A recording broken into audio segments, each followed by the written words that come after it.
সালের 10ই মে অভিনেতা অঙ্গদ বেদীর সঙ্গে বিবাহ বন্ধনে আবদ্ধ হন নেহা ধুপিয়া। দিল্লির একটি গুরুদ্বারে ঘরোয়া আয়োজনে তাদের বিয়ে সম্পূর্ণ হয়। একই বছরে নভেম্বর মাসে প্রথম সন্তান জন্ম দেয় নেহা ধুপিয়া।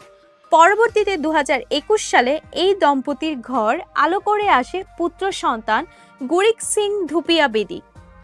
বলিউডের গ্ল্যামার দুনিয়ায় বিয়ের পর কিংবা মা হওয়ার প্রাক্কালে অনেক অভিনেত্রী কাজ থেকে বিরতি নেন, তবে সেই ধারার বিপরীতে হেঁটেছিলেন নেহা ধুপিয়া। অন্তঃসত্ত্বা অবস্থায় যখন বিশ্রামের প্রয়োজন ছিল সবচেয়ে বেশি, তখনই তিনি ছিলেন ক্যামেরার সামনে।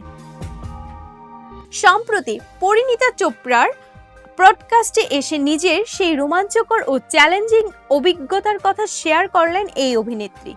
পডকাস্টে নেহা আরও বলেন, আমি সবসময় কাজে ফিরতে চেয়েছিলাম। আমার গর্ভ অবস্থায় 8.5 মাস পর্যন্ত আমি শুটিং করেছি। এমনকি যশরাজ স্টুডিওতে কাজ করার সময় আমার সারা শরীরে পরিবর্তন শুরু হয়েছিল।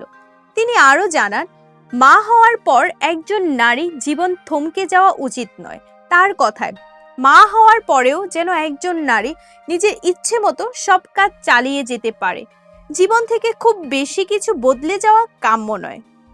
নিজের দ্বিতীয় গর্ভ অবস্থার সময় থার্সডে সিনেমায় অভিনয় করেছিলেন নেহা। অবাক করা বিষয় হলো, সেই ছবিতেও তিনি একজন অন্তঃসত্ত্বা পুলিশ কর্মকর্তার চরিত্রে অভিনয় করেন। ফলে পর্দার চরিত্র আর তার বাস্তবের শারীরিক অবস্থা মিলেমিশে এক হয়ে গিয়েছিল।